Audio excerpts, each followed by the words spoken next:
there's friction about posting the video. How does that happen? What do you think the friction is? Maybe I don't want the world to judge me as an artist or musician in the context that I could be in need of $10,000. I think that rejection space is really big, right? The internet can be a scary place. Be okay with not pleasing others, not doing things the way they want us to. So letting go of that perfectionism and being able to show up more authentically, can you grow to a place where you can tolerate people not affirming everything you do?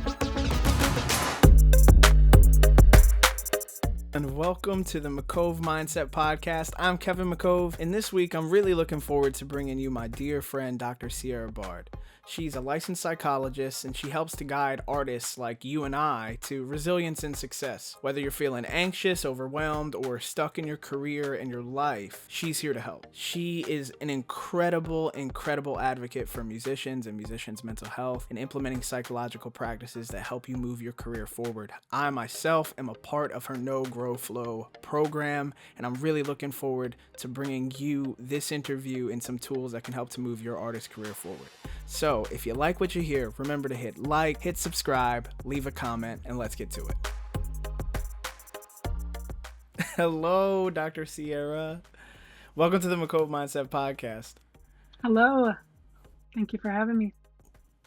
Okay, so I'm really glad that you're here. I'm really glad that you're here because you've been super beneficial to my life in an amalgamation of ways, and I was going through so much turmoil in my personal life post-pandemic, and I don't think that you even knew, really knew until I had to ask, you to do a favor for me. But the level of comfort that I was able to have with you, I've really valued it, and so why don't you tell everybody what it is that you do, who you are, and what you do?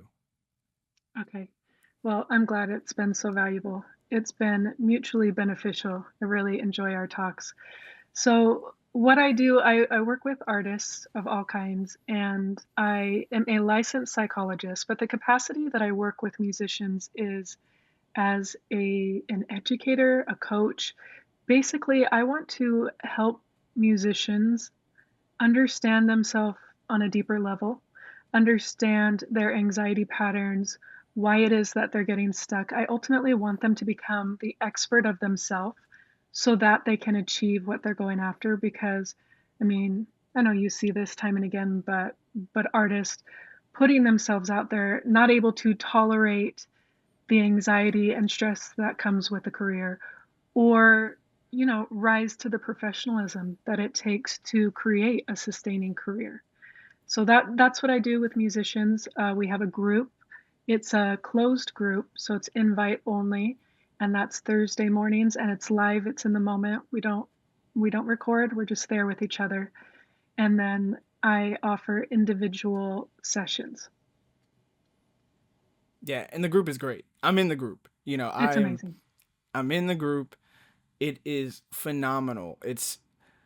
And I think it was something that I didn't know that I needed.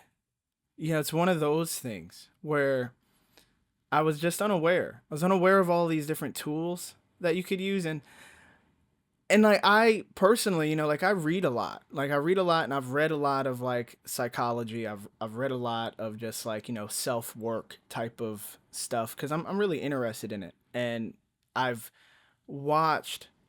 experienced rather that personal development, and that it's just whoa, there's so much more. The self is so deep, and you can continue to keep going and try to become this better version of yourself.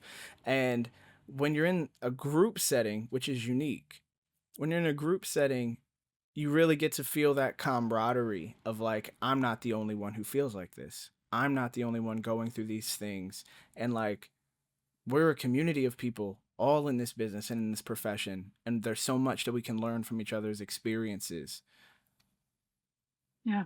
I'm curious, Kevin, what's been the most helpful part of the group for you? Having a safe space to speak, and when I say safe, it's I just mean a place where I can feel not judged for feeling the way that I feel. That's important. And also Yeah. with especially when it comes to like music based topics too, because it's really interesting how the things in your personal life, how you deal with those things, they kind of bleed into how you interact in your professional life. And there are certain scenarios that I don't think I was really understanding, or very like mirrored, like really, really mirrored. So hearing other people and how they identify with that, I think that has been one of the most beneficial things to me, because it allows me to hear something that I may be going through or I may have feelings about, but in an external place. So I'm able to listen to it with a completely different like lens. Like if like sometimes it's like when it's you and it's your situation, they talk about it, there's like a defensiveness that might go up, or there's kind of like an Yeah. excuse that you might create. But when it's someone else, it's like, oh, I can kind of see all that. And then when you hear like the insight and like, tools that can be used to work through that, it's a little easier to kind of sit back and be like, I'm going to use those tools, or I'm going to do this or whatever, Oh, yeah. that has been beneficial for me for sure. Definitely. I think it's easier to see the problems in other people's lives. Like we feel them and experience them, but we can see other people way more clearly than we can see ourselves sometimes.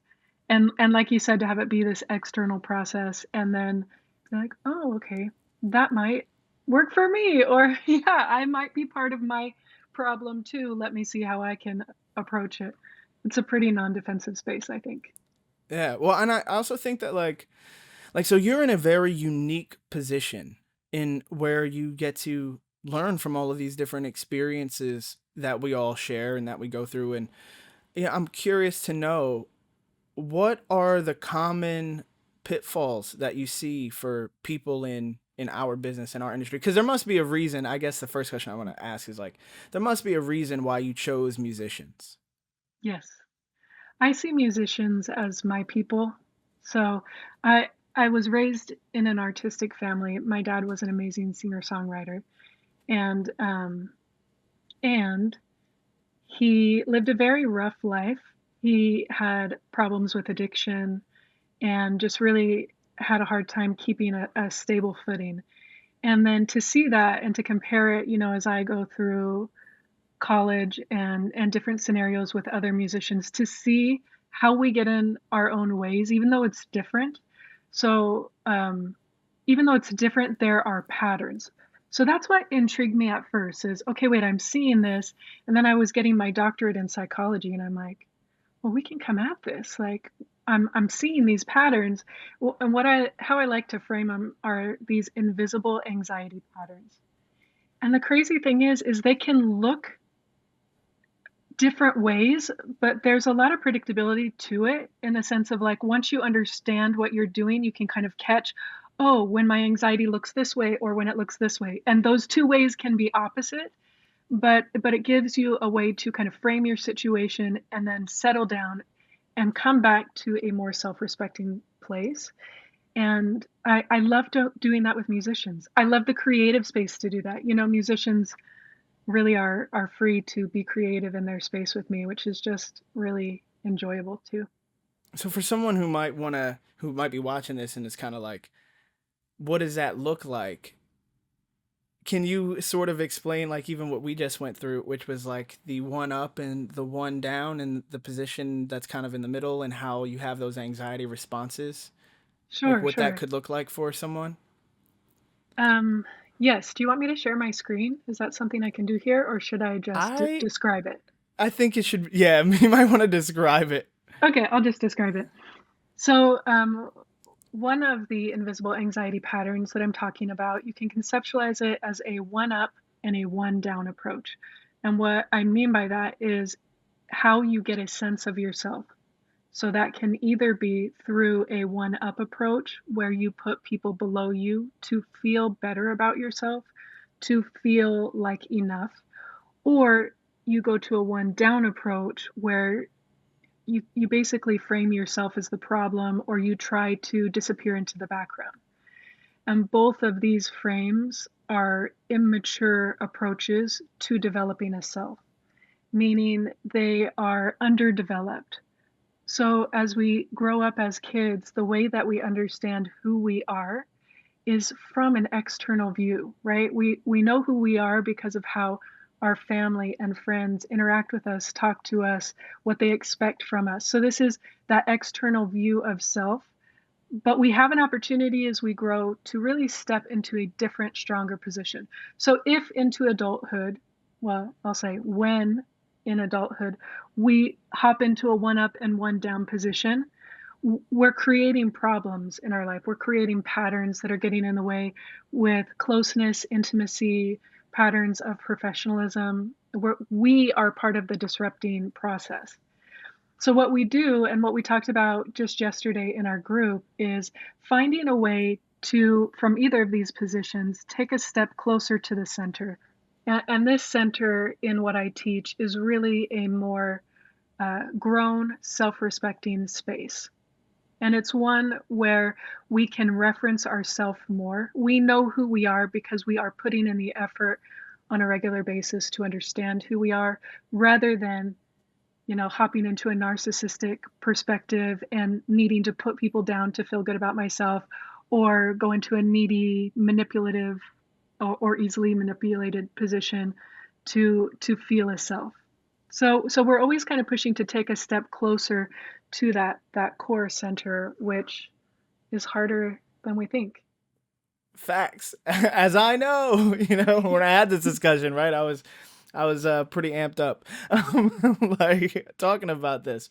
But thank you for sharing that. And actually, if there's any tools or resources that you want to provide to our audience, I can link them all in the show notes. Okay. So for that example, for the one up, one down, those notes will be provided in the show notes. Um, and what like because you get to see so much of this, you get to speak with so many of the people that are in our community, the music community. What are some of the biggest challenges that you find for musicians and songwriters and artists? Like, what are the Mm. biggest things that kind of come your way? Top three. I think criticism is really hard for people to handle. Feedback in any form, because what artists are putting out there is part of who they are. So to have people push back on that can feel like rejection and can be really difficult. So I'd say rejection's a big one for musicians where they get stuck. And then I would say sabotage behaviors. So, like my dad, he wasn't alone in using drugs and alcohol to really numb the intensity of the experience that he had as a musician. And he ended up dying of an accidental overdose about 17 years ago. And so the cost of these stuck places are really big. He's not the only one. We watch these giants of musicians go through these kind of quick burning lives because the intensity of it is so hard. It's so hard to stay connected. And we find these self-sabotaging ways to to get out of it, to get out of the intensity in the moment. And then I would say the third one, relationships. I talk to musicians a lot about relationships, and that's probably a human place to get stuck. But with musicians, like being able to stay connected to their emotions and really kind of deepen their intimacy and connection with people, whether that's romantic relationships or professional relationships. So I want to touch on that because obviously, like I'm okay sharing that. Like that's an area for me. You know, relationships I think are a very interesting space in my life. And so it I have deep interest in like why do you think musicians have such a difficult time with relationships? Like what are the things that we're dealing with that seem maybe unique to us? Yeah, there may be some external things where, like, a career path isn't necessarily a straight line for musicians, which brings a lot of stress. But also, I would say the nature of what musicians are doing. I'm a singer songwriter myself. And what we're doing when we're writing music, producing music, and then ultimately like putting it out there in the world, we're staying really connected to some deep emotions. That is just not true for people who clock in to a 9 to 5 job, right? You know, let's say an accountant who goes and is mostly doing work on the computer, they clock in, they clock out. They're not necessarily putting their heart on the line when they do it. And so I think musicians inherently know that stepping into this career is going to push them to stay connected to their emotions. But that can also feel so overwhelming, like you might sink into them. And so I think in that space for musicians, it's really learning how to stay afloat when the intensity is there. Learning how to manage your emotions and just really leveling up in the space of seeing what you're doing and the ability to stay connected to them when helpful, when responsible, the ability and willingness to step back from them when you need to. It has to be really self-governed for musicians. Otherwise, just the intensity of what we're doing can be so overwhelming. Do you have any like quick advice, maybe like tacit advice that someone who's watching this right now, but may not be able to get into your program, but would feels connected to everything that you just said? Like it's like, wow, I really could use a tool or just something that could help me in that area. What would you say to that person? I think I would say don't be afraid of your emotions, but don't be indulgent in them either. Let yourself stay in contact with them, in meaningful contact. Connect with yourself through emotions. And I know as musicians, we do that through writing, through collaborations, through really just like being with yourself. But it's hard and it's uncomfortable. So a lot of times it feels like I want to get away from that. I want to get away from myself. Um, So letting those moments be there, letting the emotions be there, not being afraid of them, but also not being indulgent in them in an irresponsible way. It's really like we have a stewardship over ourselves in that way, that we need to know our limits and we need to carefully guard um, ourselves and our deep emotional connections. I love that. And thank you. One of the things that I got from our sessions together, our meetings, was you shared a resource that was like a wheel full of words. And these words are tied to your emotions. And like, so at the core of the wheel, they're like, I think more of the simpler words, like mad, sad, like angry type, but then it breaks off into a higher degree of specificity, which is like maybe what you're actually feeling is like disgust or, you know, intimidation or, and then it like breaks off into an even greater degree. And I found that so useful because yeah, it's funny because as a songwriter, like you really understand the power of words and how you can use them and what they mean and how like they give you access to so much more.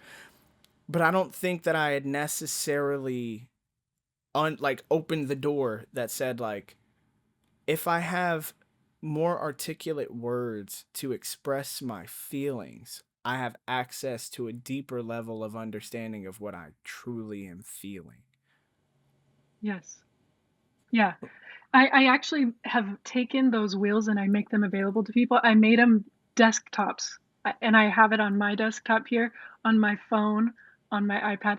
I want people to incorporate them into their lives because I think you're exactly right. It's like we know that we're feeling, but the intensity of it can be so big that like, how do I stay connected to that? So like a really practical way would be like, well, let me take this a little more nuanced. Yeah, I'm feeling mad, but let me take that. And actually, I have it right here. So let me look. Okay, I know I'm feeling bad. That would be like a central one, right? I know I'm feeling bad. Okay, am I feeling bored, busy, lousy, or tired? I'm probably feeling lousy. And if I take that another, like I'm taking this more context specific, if I take it even farther, I'm probably feeling pretty dreadful about something coming up, right? But I can put more context to it, I can put more language to it. That's what it looks like to get in touch with ourselves, to ask ourselves those questions. What am I feeling? Why does it matter? What is my body communicating to me? What can I learn from this?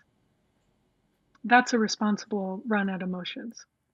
It is. It's like it is. And having that tool there really like I think it also helps you like stop for a second and be in the moment.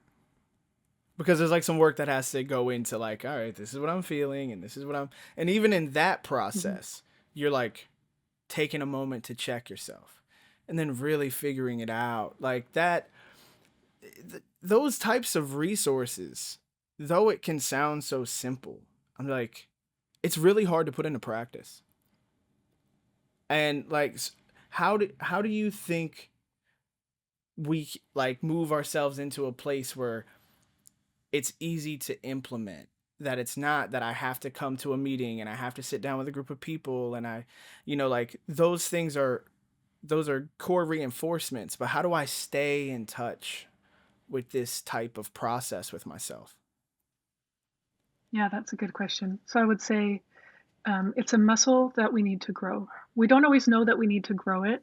And so we don't. We're overly reactive to our emotions in a lot of ways. But once we, like through the group and through other things that I do with musicians, they get a clearer understanding of, um, okay, if I'm not reactive to this, then what? It's like pulling back on our immature behaviors. And just the act of pulling back on either running from it or in emotion or indulging in it, it gives me room to have something else grow in its place. So it gives me room to sit down and sit with it. It gives me room to respect that space for myself a little more. So it's really about like those knee jerk reactions with emotions. If we can see what we're doing and catch ourselves, like we run from emotions all the time, but in our emotions is so much energy and power that if we could learn not to, it will naturally happen that we can take that and run with it. Like if you think about it, how many songs do you think like have been kind of written but then not finished? Like millions probably, right? Infinite. It's infinite. Because we're sitting down, we're staying connected, trying to stay connected to these core emotions of whatever experience we're going through. And it's intense. And I'm going to like grab a beer or I'm going to like get distracted super easy. And I have all of these like things that I can distract or pull away from it with. Once I start seeing myself doing that, I could say, no, I'm not going to do that. Like this song matters too much, and I just want to respect it and give it the space that it needs. When I do that, I leave open a space for me to grow a new muscle, which is to stay connected to myself, to not be so afraid of myself, my emotions. And I think that that's like a big one. That's a huge one because so many musicians are like, I can't finish a song. I have all of these songs that I started, but I haven't finished them. And finishing is like, it is so important to the process. Like there's a book by Seth Godin, and the title of the book right now is escaping me. I will remember it probably later in this conversation. But in this book, he talks about shipping, and his that's the terminology that he uses for finishing. Is like, you Hmm. must ship. Things get shipped. It doesn't matter how the product looks, it has to be shipped out on this day. So it must be completed. It has to be done. And when you get into a habit of finishing, it reduces the feeling of the product needs to look this way. It's more of like it needs to be done. And once it's done, then you start to worry about, I want it to look this way before it is finished. And I think most of the time we want it to look a certain way to finish it, instead of saying it's going to be finished on this day, and what it looks like isn't doesn't impact the finish date. I have to work to get it to look this way by this date. Hmm. Yeah, it gives you an opportunity to look at the piece of art differently as like what does it look like when this is whole or complete rather than perfect. I hear people get stuck in perfectionism a lot. It's mostly an avoidance tool. It's mostly one of those things, it's just not perfect yet. Whoops. Right? Like it's one of Right. those excuses we use. And so, yeah, I think you're exactly right. Okay, what if I don't indulge in that immature space of, ooh, it's just not perfect? What if I just said, what does it look like if it's whole? What happens if I let it be what it is? Yeah, I like that. I like Yes. that a lot. Speaking of, finishing and shipping, and I have been telling people, been singing it to the rooftops about the Joyburst talent search, right? So this podcast is sponsored by Joyburst, and they're putting on a talent search. So you can get on TikTok, you can get on Instagram, you can get on YouTube. If you post a video of you singing, doing anything that brings you joy, and you hashtag Joyburst Talent Search, it enters you in for an opportunity to win $10,000 cash. And all you have to do is post the video. You know the feeling that I have right now where I'm like, I have to tell people this and remind them, like, hey, remember, you could win $10,000 if you post this, and there's still friction against posting it. How this is the conversations that we've had in some of the meetings. Maybe you can help me with this, right? Or help to articulate it. How is there friction about only having to post a video and hashtag Joyburst Talent Search to win $10,000, and yet people who know about it, who have messaged directly, we've had conversation, there's friction about posting the video? How does that happen? What do you think the friction is? Personally, I think, because we've had these conversations, I believe that the friction is in the fact that it will be public. That's like, okay, I have to post it. It will go up on social media. It'll be there for the world to see, and the world can judge me. Hmm. And I don't know if I want the world to judge me. Even though some of these people post music content all the time, like, I don't want the world to judge me, and maybe I don't want the world to judge me as an artist or a musician in the context that I could be in need of $10,000. Yeah, yeah. I think that rejection space is really big, right? The internet can be a scary place. People can just say whatever they want without any repercussions. So I agree with you. I think that's a real sticking point for people. I also think, like, as far as the will and what we've been talking about, that centerpiece, we really are pushing towards this space as artists to be okay with not pleasing others, not doing things the way they want us to. So letting go of that Mm, perfectionism and being able to show up more authentically. I think to do that really is, um, it's a push for people, a valuable one that might get them $10,000 and and really awesome, recognition in that way. But the hurdle's big, and so the question for them is like, can I tolerate it if people don't like what I do? And I would right. say, if your answer to that is no, then that's your place to push. I just can't tolerate people seeing me or, you know, feeling like people don't like what I did. All right, that's your area to grow. Can you grow to a place where you can tolerate people not affirming everything you do? Because that's real. Right.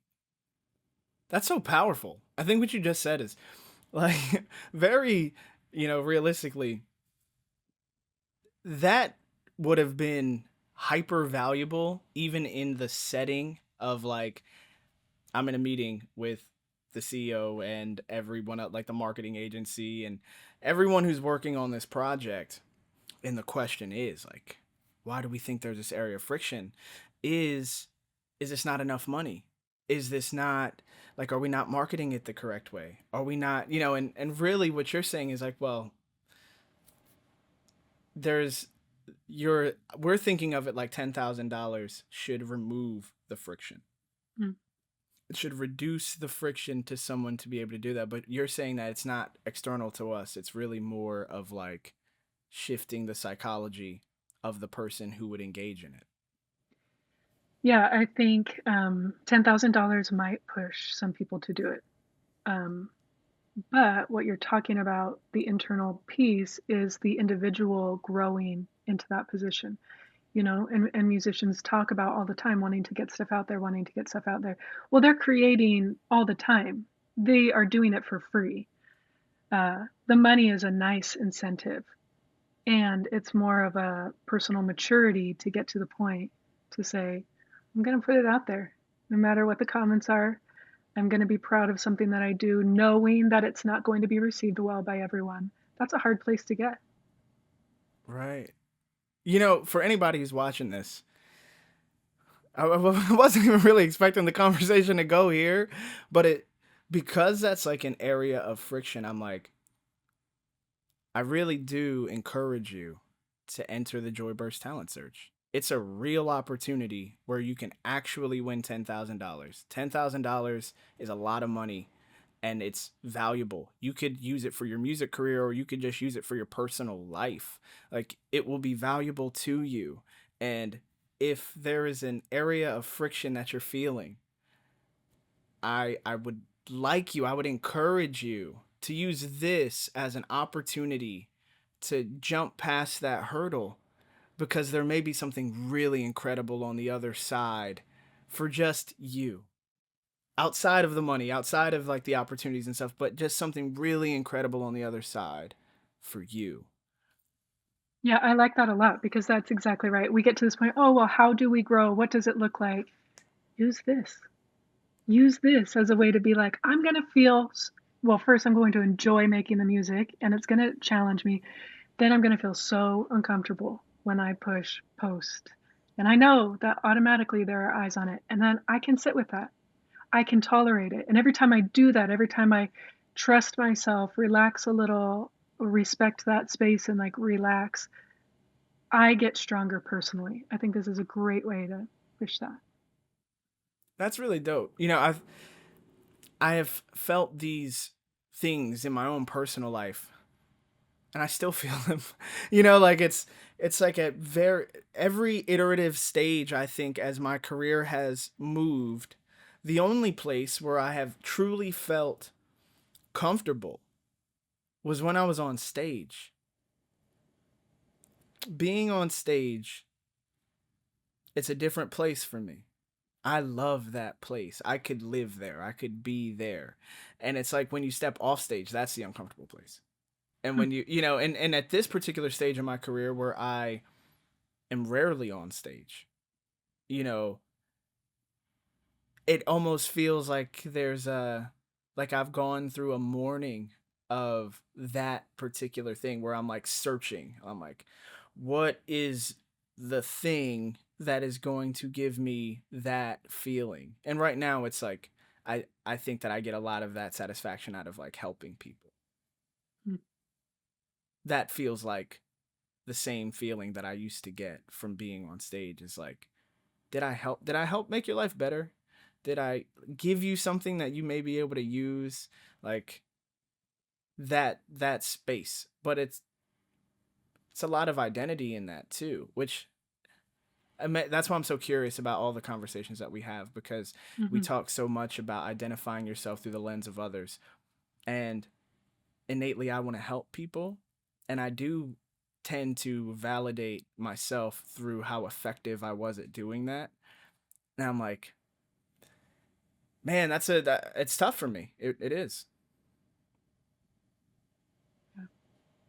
I guess I'm curious now at this point in your career, what are the stuck places or maybe a stuck place that other people can identify with? Uh, I think that a stuck place for me right now is like, do I want to stay where I'm at because this is like relatively comfortable? Like it's like okay, I get to make music. I'm making music for TV and advertising. I'm working on some different stuff. Like if I keep it at this level, I probably will be able to maintain access to my family and my kids at this very high degree, which is new for me and I like it. But there's a part of me that's like you could get after it so much more aggressively. You could like there's a window of opportunity here to like make another jump. And I want to do that, but I know that it will come at the cost of the level of access I have to like my personal time and family and stuff. I know that it's going to come at that cost. It's going to require a bit from me. Yeah, So I'm stuck. Like what do I do? yeah. You're kind of developing who you are as an artist ongoing. I think a lot of people can really resonate with that at whatever stage and whatever changes they're making, because there are real risks and there are real losses associated with that. And I think one of the default things that musicians will tend to do is kind of wait for that decision to be made for them, right? Rather through um, whoever they're working with or opportunities to come. But what I hear you saying is like you're thinking through that process and kind of defining who you are at this stage in your career. And I think that's the harder option. And I don't think we know necessarily until we make movement. We take chances, we test ourselves, and then we stay connected to how we feel. The researcher that I really love, his name's David Schnarch, and he says we don't we don't find a new way of acting by thinking. We act ourselves into a new way of thinking. So basically, we have to make the movements. We have to trust ourselves, not that we'll always get it right, but that we are connected enough to ourselves that we will edit and shift when needed. And then we have to live up to that trust, right? Because that's not inherent.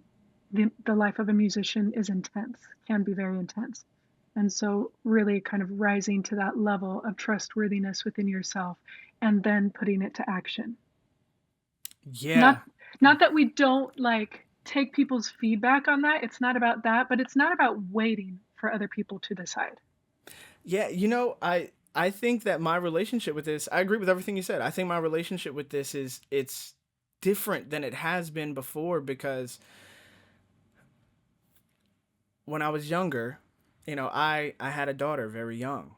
And so having a child at 16 and going through the process of becoming a musician and touring and doing all kinds of stuff, playing out, um, I had in my mind like it's okay for me to do this because I will end up in a place that allows me to provide for my family. And it did, but it came at a cost. And so I'm like, I'm going through this cycle again. I just had a child recently. She's 2.5. And there's another jump that can be made. And so I'm like, how much will it cost? It's okay to cost something, but I don't want it to cost what it costs me and my oldest daughter because what I imagined I would gain out of it, it didn't turn out to that, right? And I think that's the story of a lot of musicians, right? It's like, oh, I'm gonna make these sacrifices and I'm gonna like be a megastar, and it's like I was blessed enough to just do well enough to continue to do this, right? Like I'm proud of where I am, but it wasn't where I dreamed I'd be, and it came at a cost. And to me, that cost was worth the dream, but it wasn't worth the actuality. So I'm like, what do I do with that cost analysis now? Because I have something to look back on and say and make a reference point. Hmm. I have another thought about that too. I Okay. think sometimes we can, as we're like stepping into the unknown, really see the options as black and white too. I'm either all in or I'm just like behind the scenes. And I think as you step into a more self-respecting position, it includes different boundaries. It includes time limits that people have access to you. And that might feel like it cuts you off from possibilities or opportunities, but what it looks like on the other side is you respecting yourself, and that is an enticing view of you. And so I think in that space of like taking these chances, setting boundaries, sometimes you'll lose something, sometimes you will get more than you imagined, that it really is that space of you defining it and letting other people, you respecting yourself and your time and letting other people follow suit. And I think people do.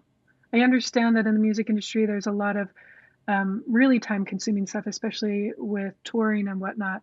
But even being able to define what that looks like for you, it's not always other people's decision what that looks like. And to work with you stepping into that position in a more responsible, mature way can look very appealing to people. Thank you for that.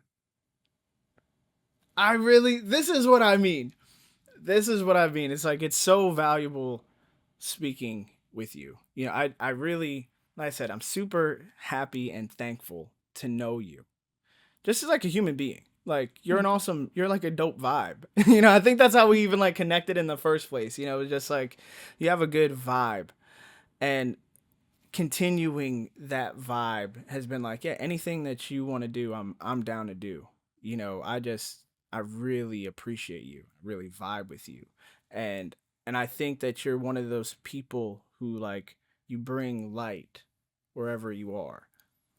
That everyone who comes in contact with you, their life is made better for it. You know, Thank you. so for anybody watching this, I definitely, I truly mean this. You know, check her out. Check out the No Grow Flow website. Look at the resources that I'm going to provide below, and if it's something that truly interests you, you know, apply to be in one of the programs. And you know, if it's a good fit, then it'll be a good fit. Awesome. Thank you, Kevin. I feel that mutual respect, and I'm glad we're connected. It's been great. All right, thank you so much.